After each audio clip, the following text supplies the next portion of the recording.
Hello and welcome to Talking Papers, a podcast where we talk about papers and let the papers do the talking. Today we have the paper ICON, Implicit Clothed Human Obtained from Normals. And I'm happy to host Yuliang Xiu. Hello, Yuliang, and welcome to the podcast. Hello, it's Zeke, and I'm very happy to be invited to talk about our recent paper. So this paper was accepted to CVPR 2022. So it's hot off the press, very fresh, very new.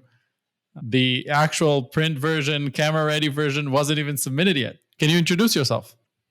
My name is Yuliang Xiu, and for now, I'm a second-year PhD student at SMPL Institute for Intelligent Systems. And my advisor is Michael J. Black. And before I moved to Tübingen, I was a PhD student at the University of Southern California, working with Hao Li.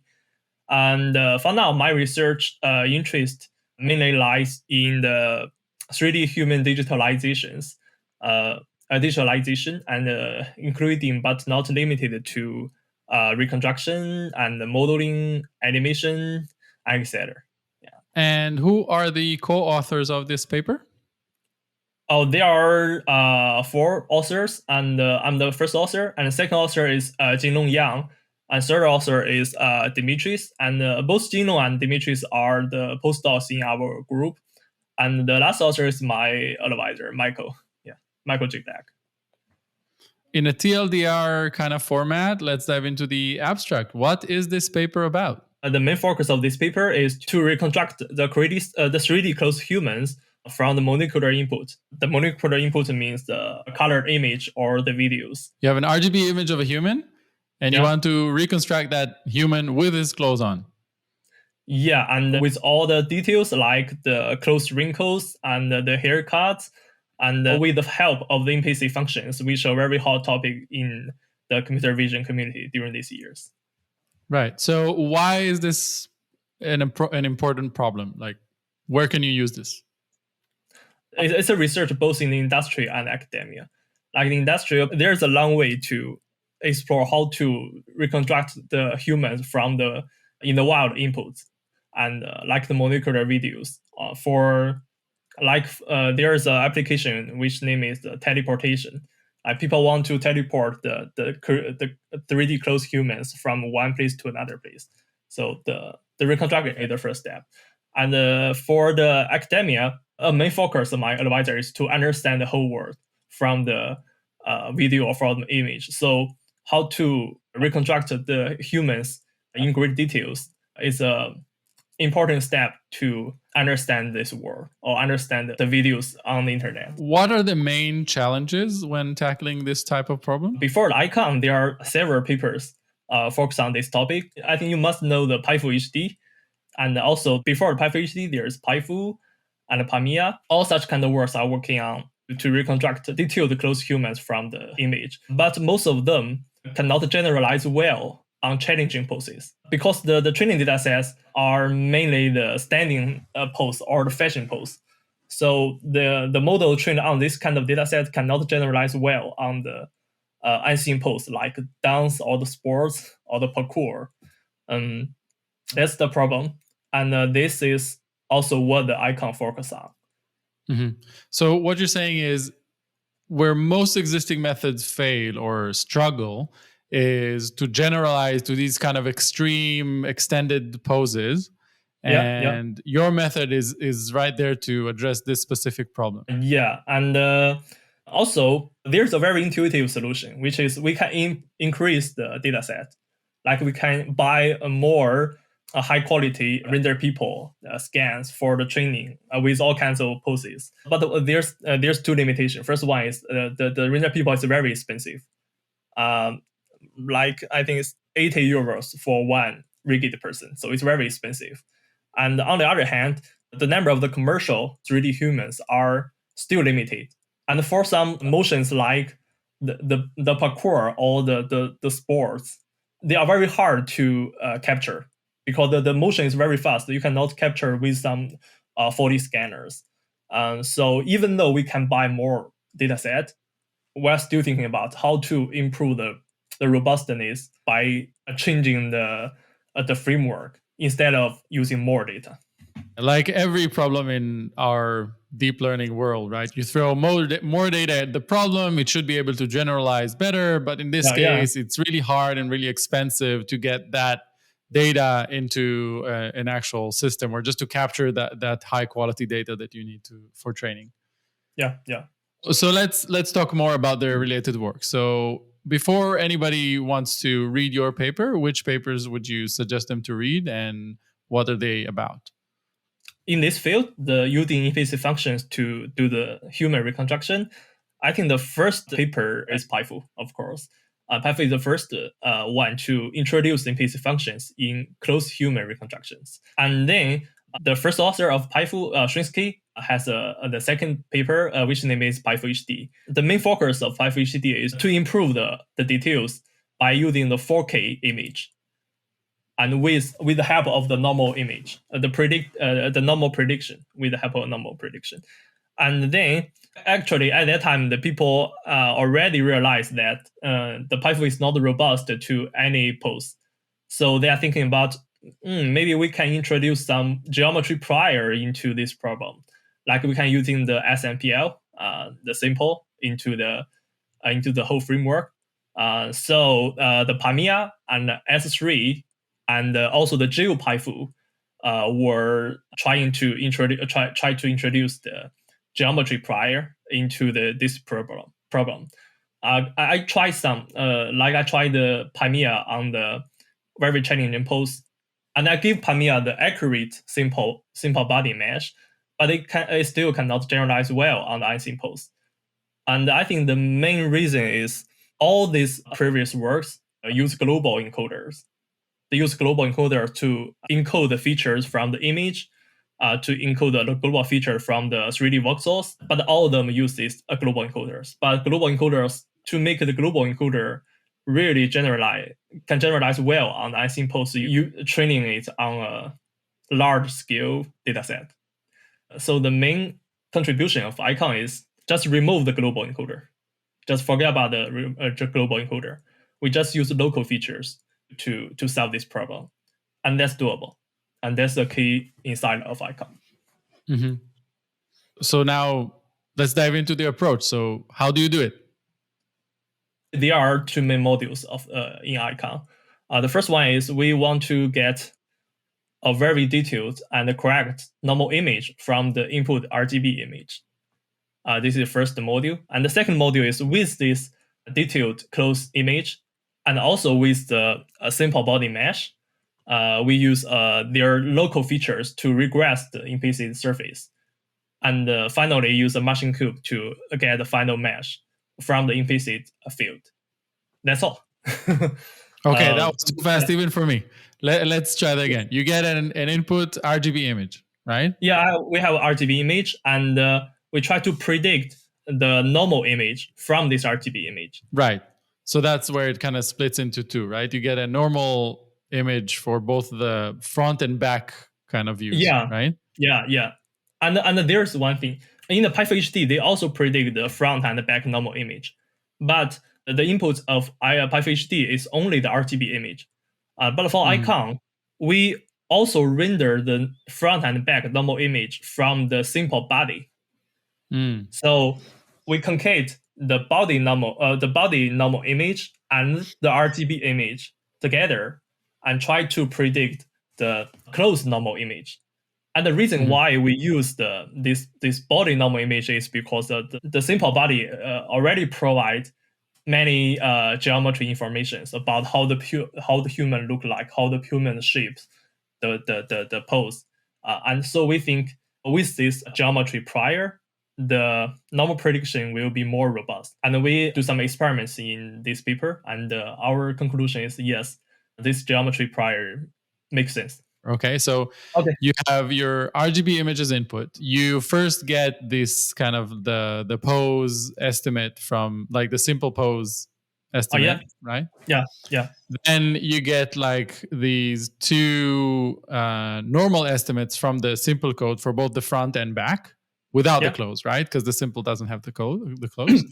Yes. Then you have like this building block architecture that you use to to go from this normals from the simple model into the closed normal predictions, right?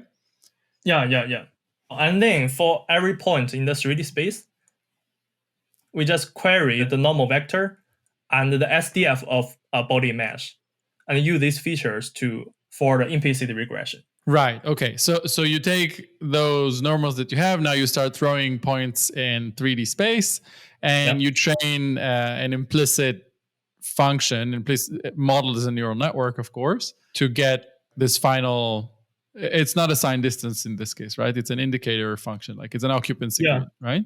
The final output is not SDF; it's still an indicator function, and but we use the SDF computed from the simple body, and for every point, let me explain this way.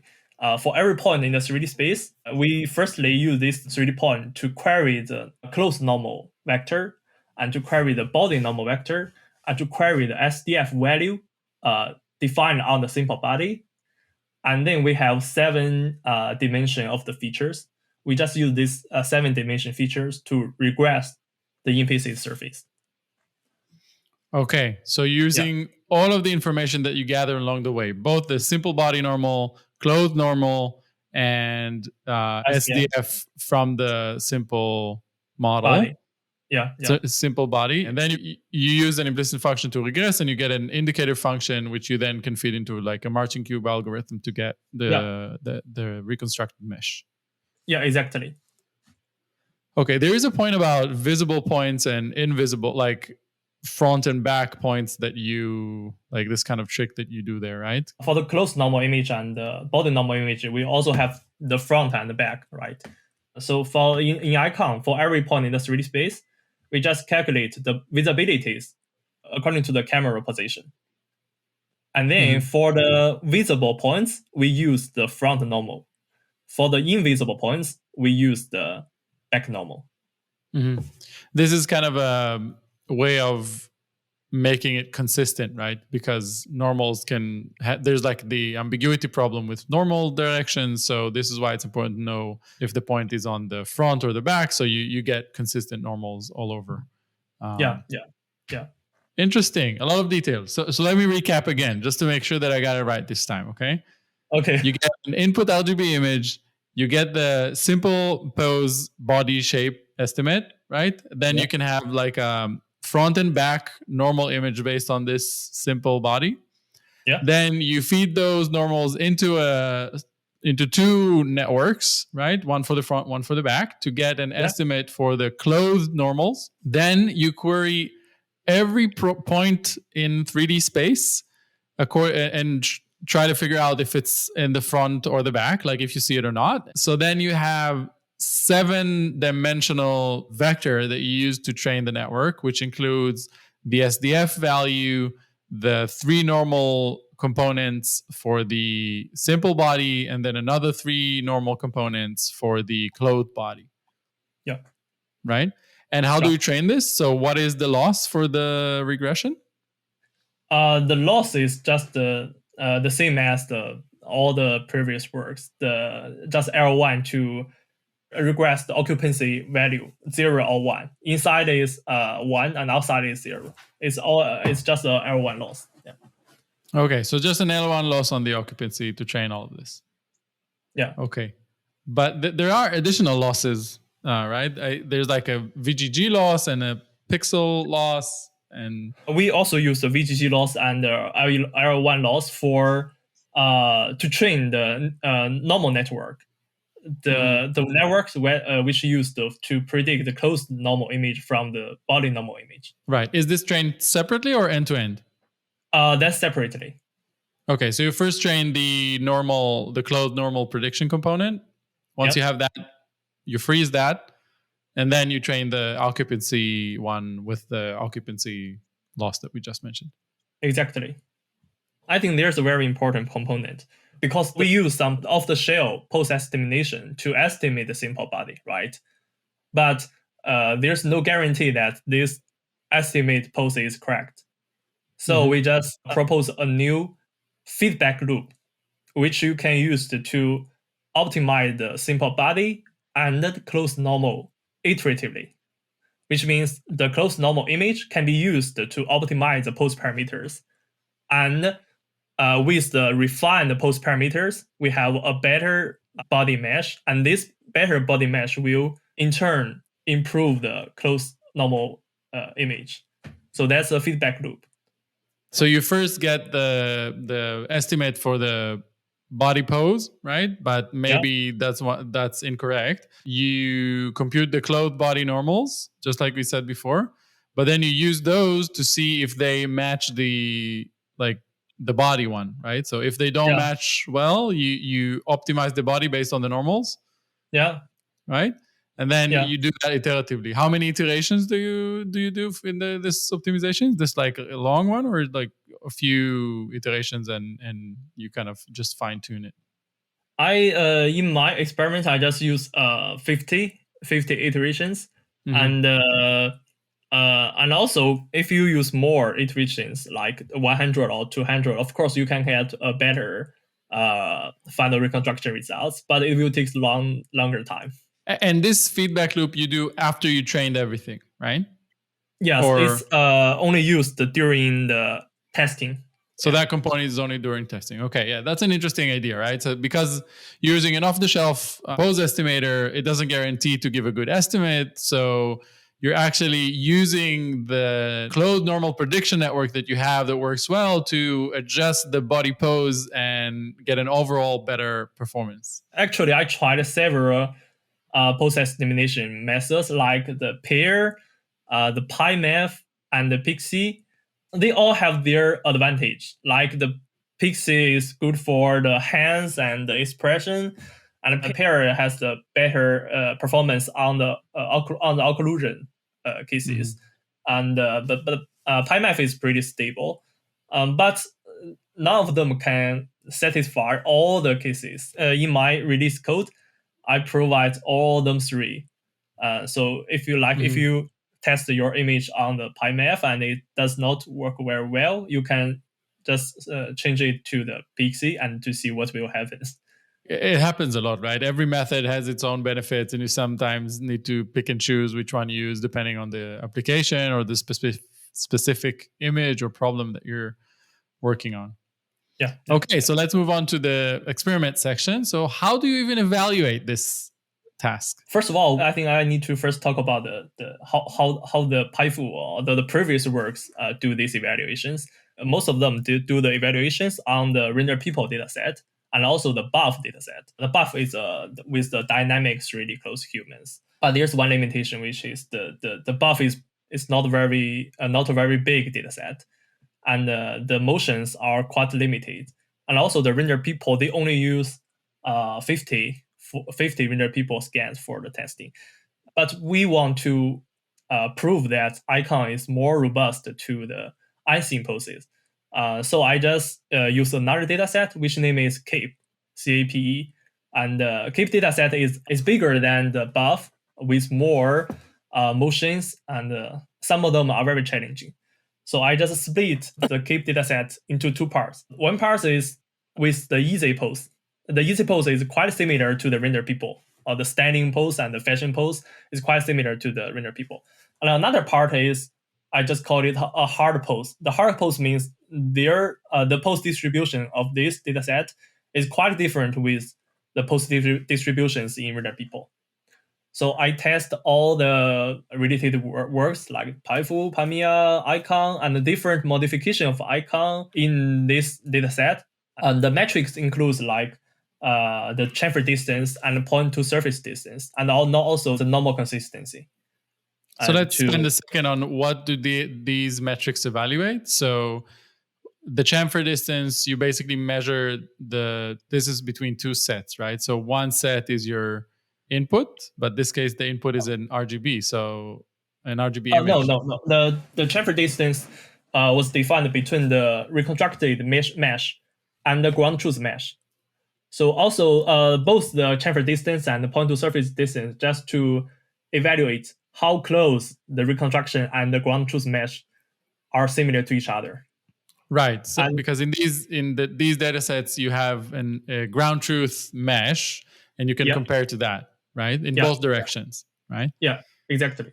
And the other metric that you mentioned, the point to surface, it's just a one-directional chamfer distance, right? So point to surface is from your output to the original ground truth mesh, and chamfer is that plus from the mesh to the output of the method.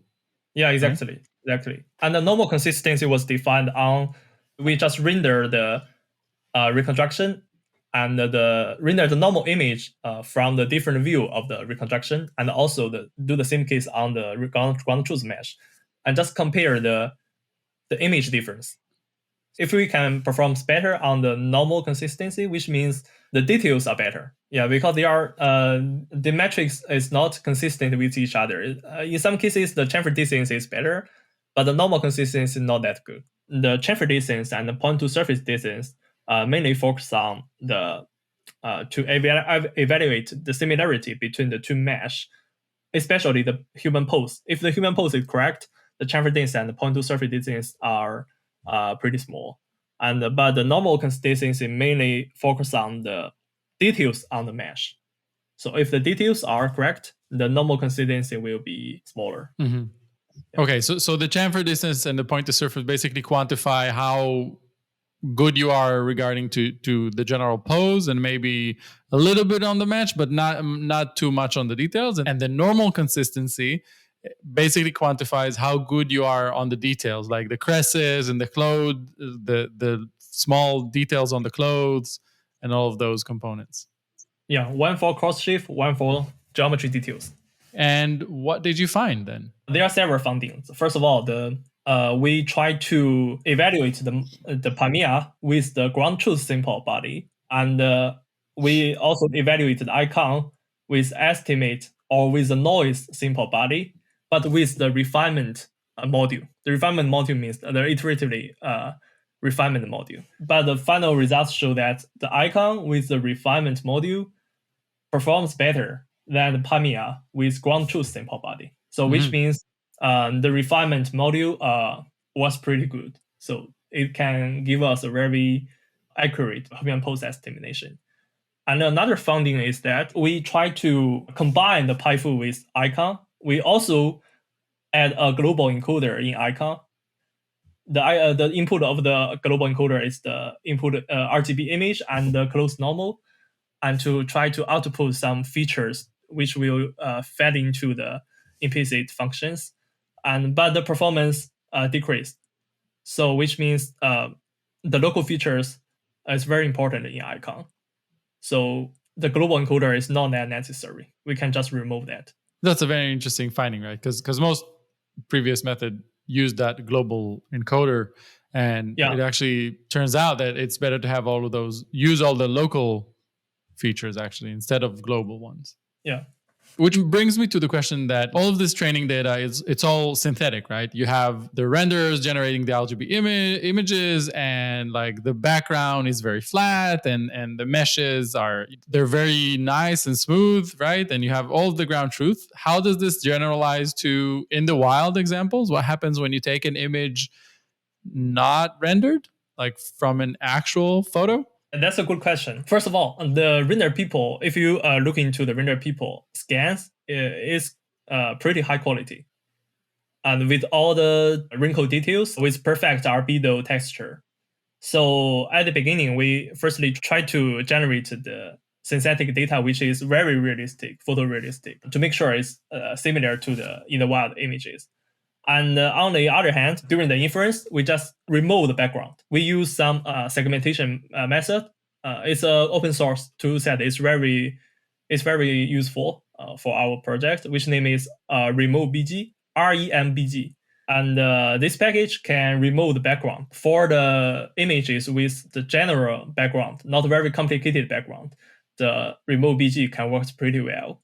So we just use it to remove the background. This helps a lot for the final reconstruction results. Yeah. What about attacking the problem from the other way, right? You try to remove the background to have it match the rendered images, but have you tried for the rendered images just to generate like a random background every time? Like just take an image from anywhere and put it good question. And this is exactly what the PyFHD did. Okay. PyFeed yeah, they generate the random background using the MS Coco, and they train the network without any background remover. And but in there, if you look into the GitHub README, there's a sentence like, if you cannot get a good reconstruction, please use remove BG to remove the background. so which means for now the implicit function based methods cannot work really well for all kinds of different backgrounds. So this is the reason why I just add these segmentations in our framework. I think it works well, and remote BG can give us a very clear foreground human person. Is there any surprising outcome, something you didn't expect in the experiment that you stumbled upon? Oh yeah, there's one. Because during the testing, we already talked about the quantitatively results, but for the qualitatively comparison, we just collect some images from the Pinterest website with challenging posts, and some of them are cartoons. They are not the realistic images. They are cartoons or caricature images. And we just test icon on these images, and it works well. Oh, that's really surprising. It's also amazing for me because I didn't expect that they can work. Icon can work well on these cartoon images. But I think the main reason why the icon can work on this image is because the current state-of-the-art post-estimation method can work on this part. So during my experiment, I find if the post-estimation totally failed, like the head is on the wrong directions, or there's a serious misalignment between the legs and the silhouettes, the final reconstruction is not reliable. So it's totally crashed. As long as the post-estimation is roughly aligned with the image, and then icon can firstly do the refinement to make a better pose, and then do the reconstruction from the input image. That works well. Yeah, that's a really interesting find. Conclusions and future work. So how do you see the impact of the paper going forward, and what interesting project do you think still lie ahead? First of all, I hope the more and more people can use icon to test on their images. And this is the reason why I released a Google Colab in our GitHub page. And so anyone can upload their images on that and to test their images. And as for the future works, I think there are several directions. First of all, we can improve the icon to, like we can do an icon plus to improve the details and the close details, and to make the reconstruction more stable, and it can generalize well on more challenging poses. And also there's a limitation for current version of the icon, which is if you run the code, you will find that the predict normal image is quite good with all the details, but the final reconstruction mesh is not that good. So there's a quality gap between the normal image and the geometry mesh. Moving on to my favorite part of the podcast. What did reviewer 2 say? Please share your experience from the review process. I can tell you the scores of this paper. During the review, there are 3 reviewers, and 2 reviewers give us a weak accept, and another reviewer give us a weak reject. But after rebuttal, we have 3 weak accept, or 2 weak accept, 1 borderline accept. The main reason why the reviewer 2 have give us the weak reject is because they feel that we need to use some simulated data. Like the simulated data means the render people are captured data. So the render people the people use the multi-view camera to capture the person, very fine details, but and the perfect albedo. But the reviewer 2 said we need to use some human mesh, which are simulated by the Blender. There are some such kind of data sets. But for the previous methods, all the previous methods, also including the icon, all use the capture data to generate the images. The reason is the simulated human mesh didn't have so much details. And also, most of them didn't provide the textures with fine details. The simulated human meshes with the textures are with limited colors, like all red t-shirts, all blue pants, So they didn't contain various different textures, but that is pretty necessary for our trainings. We want to our model can generalize well on the in the wild images, and the clothes in the wild are quite changing a lot. Yeah, I can totally understand why they would ask that. Like, it's a naive question, right? So why not just use a lot of simulated data that you can generate as many as you want, and then you don't have the data scale or the number of examples problem. But fact is that if you generate synthetic data, it's just not reliable enough, right? The clothes are not fine detailed enough. You don't have the wrinkles. You don't have all those details. And even if you do have some of it, then the lighting effects are not great. And like the clothes are not, there aren't enough variations in this data to generalize, right? And this is what you want. You want to generalize to in the wild examples from any camera, anywhere. Yeah, and also most of the synthetic data didn't have haircut and didn't have any shoes. They have some close wrinkles. Of course, they have some wrinkles, but it's a very close wrinkles. There is a domain gap between the synthetic data and the captured data. The captured data has very fine details.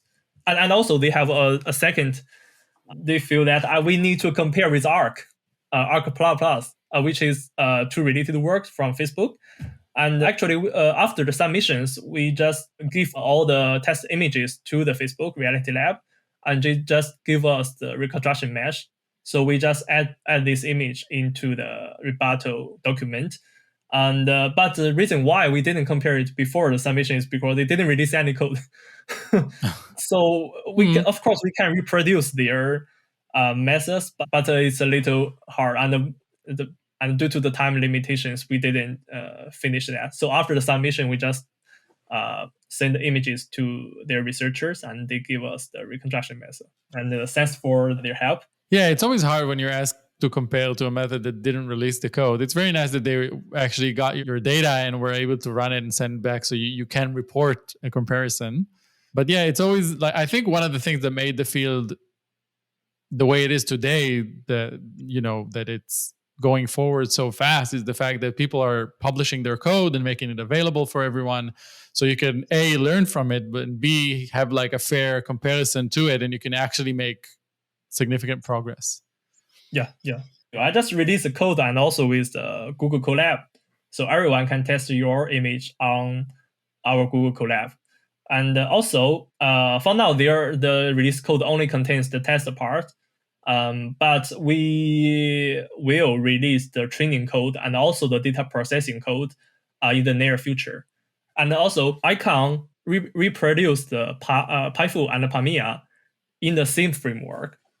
So in the future, if you want to like train your dataset on the PyFu, Pamia, and Icon, and to report the final evaluation numbers, you can just use the Icon, because Icon contains all these three methods in the same framework. Oh, this is awesome. Like, you're awesome for doing this. This is one of the things that, it's not trivial. Like, writing good code is hard. Cleaning it up is hard. Making it publicly available takes time and effort to maintain it. And the fact that you did that and did this Google Colab that anybody can just take their images and put it on there and test it and play with it, I think it's super important. It's one of those awesome things that keep pushing the field forward. So kudos on that.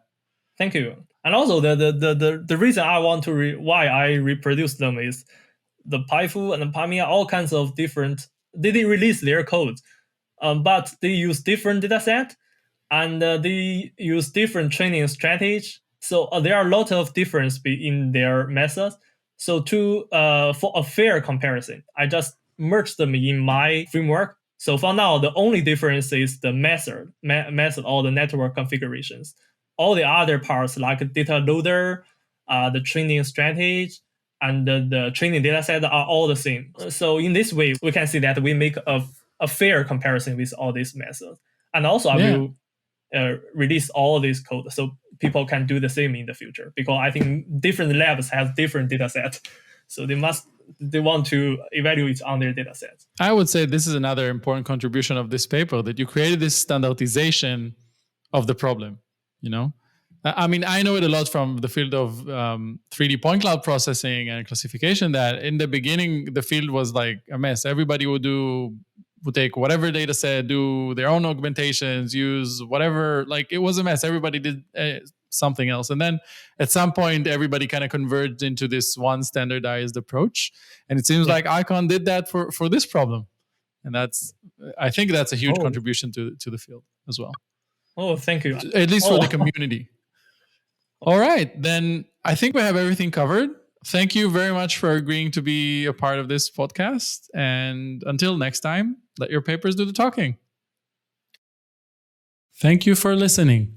That's it for this episode of Talking Papers.